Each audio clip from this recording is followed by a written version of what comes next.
everyone, I hope you're all doing really well. Today, as you can see by the title and the thumbnail of this video, we are kicking off my Pan Those Eyeshadows project pan for 2021, which I'm so excited for. I did take a bit of a hiatus, but I cannot wait to just jump into this project again. This is my favorite project pan to do.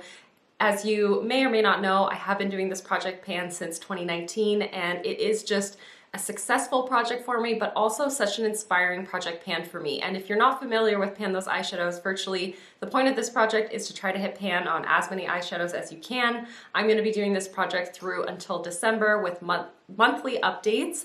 And basically, I'm just going to randomize 5 eyeshadows from my collection. So everybody tackles this project in their own way and depending on their own collection and the way that they just choose to use their own makeup.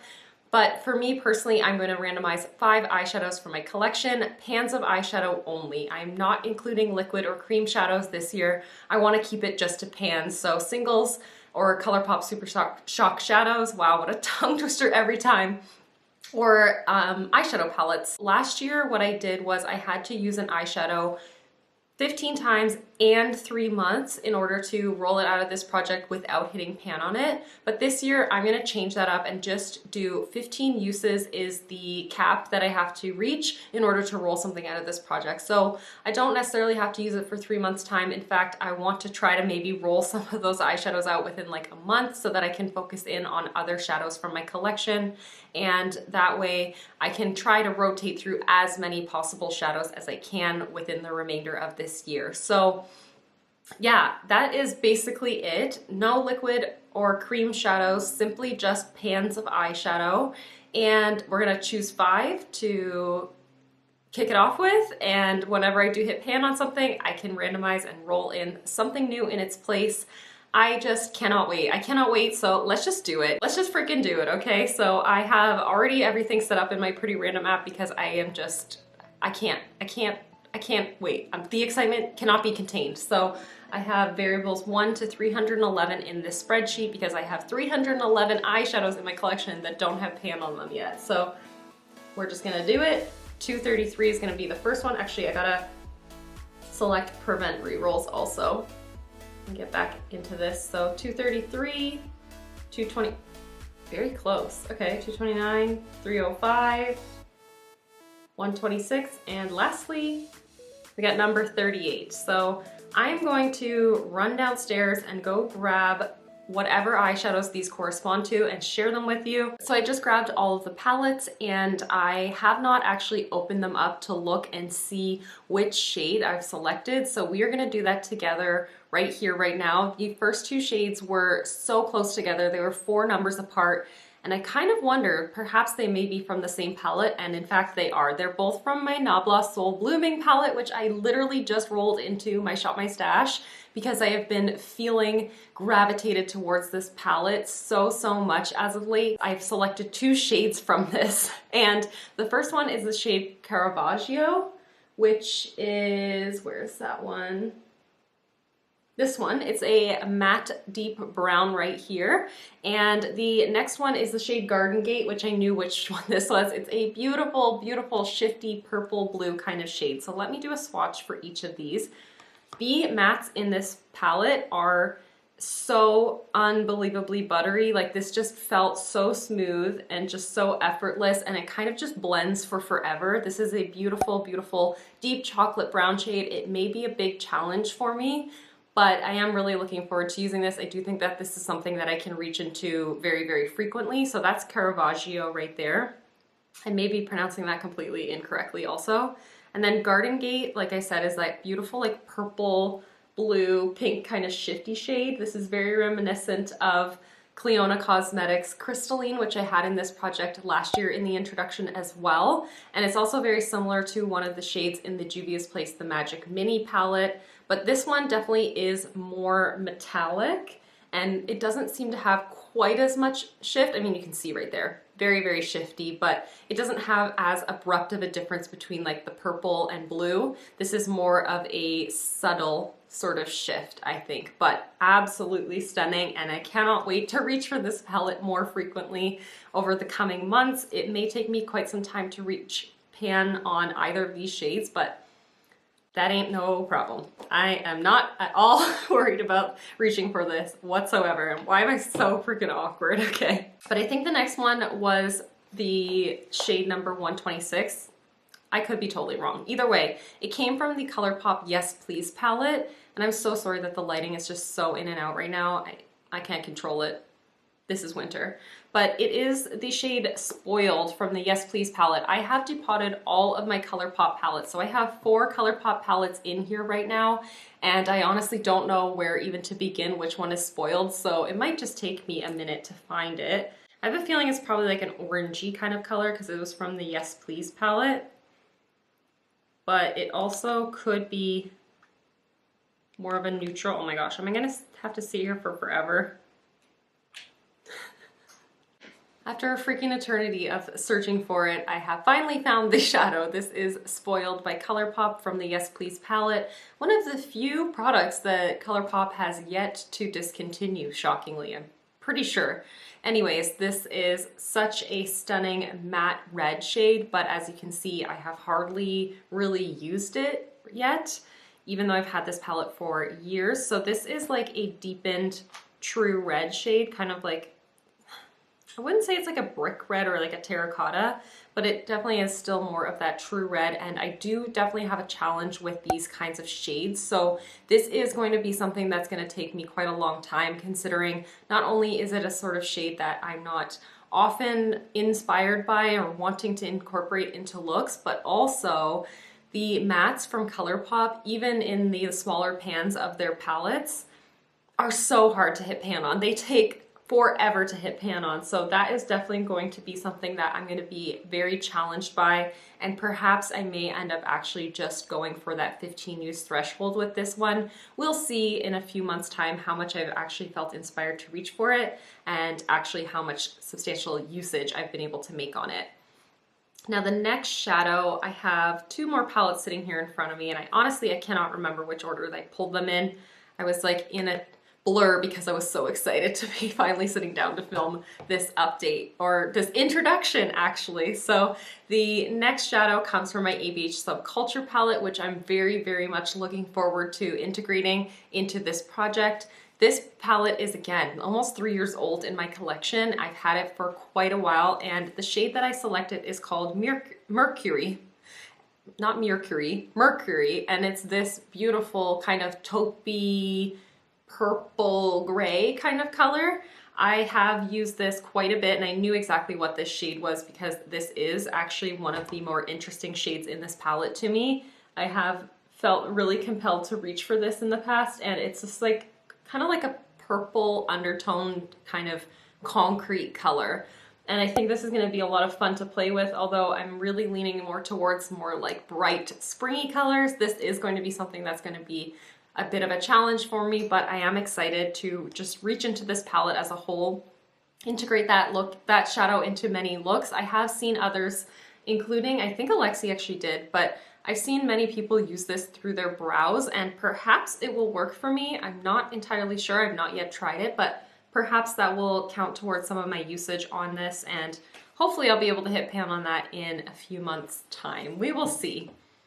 This is shaping up to be something a little bit unexpected. I didn't know what I was getting into, but this is definitely quite an unexpected color pairing. And the final shadow, the final shadow here is from a palette that this project seems to love. It really, really does seem to love this palette. And oh no, I might have to reroll. I may have to reroll. Okay, anyways. It is from the Urban Decay Born to Run. This is the frequent flyer of this project, not only for myself, but for many people. It seems like this, because there's 21 shadows in here, it does seem like it's something that you're very likely to be able to roll into this project, but for some reason, everybody has this in their THOSE Eyeshadows project. And the shade that I selected is called Jet. Yeah, it's the matte black color in here. What should I do? Should I just use it 15 times and then roll it out? That seems like it's gonna be boring. Do I go for it? I mean, I don't want to upset anybody by not using this. Oh, I'm not I'm not into matte blacks. Okay, I just sat like in silence debating, and I have swatched it here alongside my color story, and I'm just staring at it and I'm thinking, do I want to use this 15 times or do I want to just say no to it? I know a lot of people end up just skipping over black shadows in their collection because it just is something that's going to take far too long to hit pan on. And I think I'm going to actually just remove this swatch and re-roll the next shadow, because for me, I usually am up for the challenge and I usually want to just try every one of my shadows that I do end up rolling into this project. But I have hooded eyes that do not enjoy shadow liner whatsoever. So if I was to try to use that as a shadow liner even just 15 times just to roll it out of this project, it'll be a struggle and I'll be miserable. And that's not the point of this project. So I'm going to just wipe that off and pull something new. And then for my next update, what I'm probably going to do is I'm just going to go through my collection and ensure that I don't have any of my matte black shadows in my spreadsheet, because this has yet to happen to me. In 2 years of doing this project, I've not yet rolled in a black, and I never really considered how I would feel if I did roll one in, and I don't want to do it. I just don't want to do it. So we're going to pull one more shadow from my collection. And all of the shadows that I've already selected are still currently in the history of my Pretty Random app. So we're just going to pull one more, and it's going to be number 273. Okay, so I'm back with my final eyeshadow selection, and it comes from my Sleek Storm palette. This is the Eye Divine Storm palette, and the shadow that I selected from this is called Gathering Storm, and that I actually just had to take a look at what it was because there is a little like plastic sleeve in this palette, so I didn't want to be fiddling with that while sitting down here, so I have actually looked at what it is, and it is this gorgeous kind of cool toned slate kind of color, that like charcoaly slate sort of shade. I'm so sorry, I don't know how to show you this without blinding you, but it's that one right there. It's a metallic, cool toned color, like I said, and it's very similar to what I have on my lids today, which is actually from the Juvia's Place The Magic Mini palette, but this is very, very comparable to that. And it's something that I had not yet used. I hadn't even swatched it prior to just this moment. So this is actually really beautiful. Again, it's like that gunmetal kind of shade. And even though I'm wearing it today, these are not the kinds of shades that I generally go for. I mean, the green on the lower lash line, 100% my vibe, but the like grays and cool tones that are on my lid, not my typical style. So this is going to be something that's a little bit more challenging for me.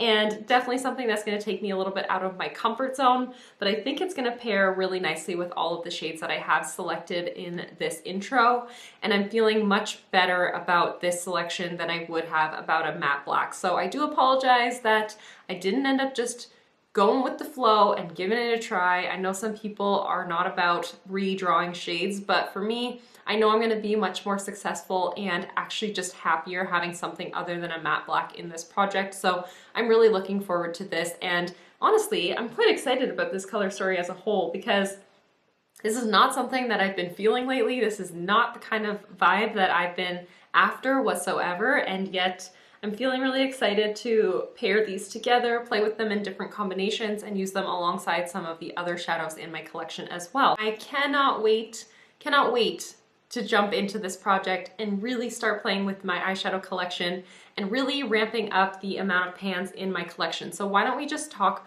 very, very quickly about what my current pan percentage is. I'm not going to be talking about this in every single update because personally for me, that's not where the fun of this project is. The fun is these color stories and pairing things and playing with things and sharing with you some looks that I do over the month and realizations I have about eyeshadows within my own collection.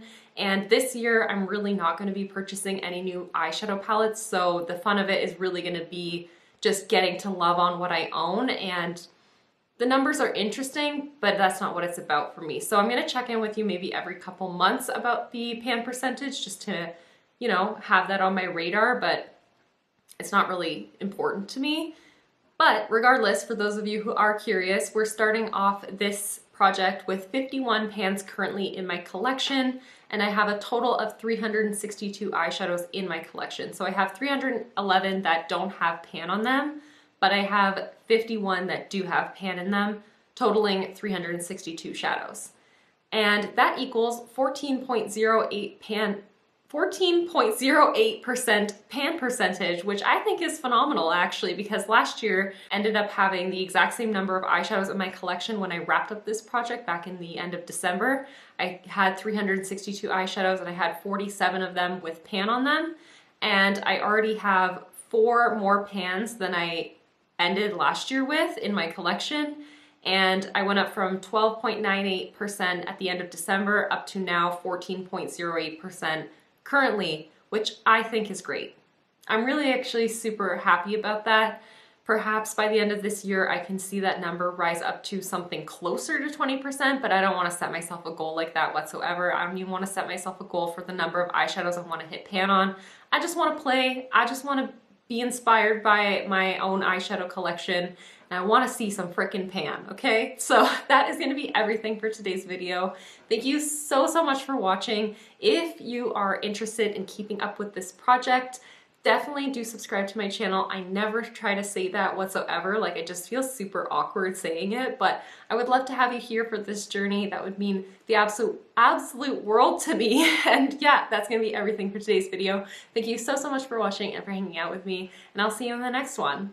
Bye everyone.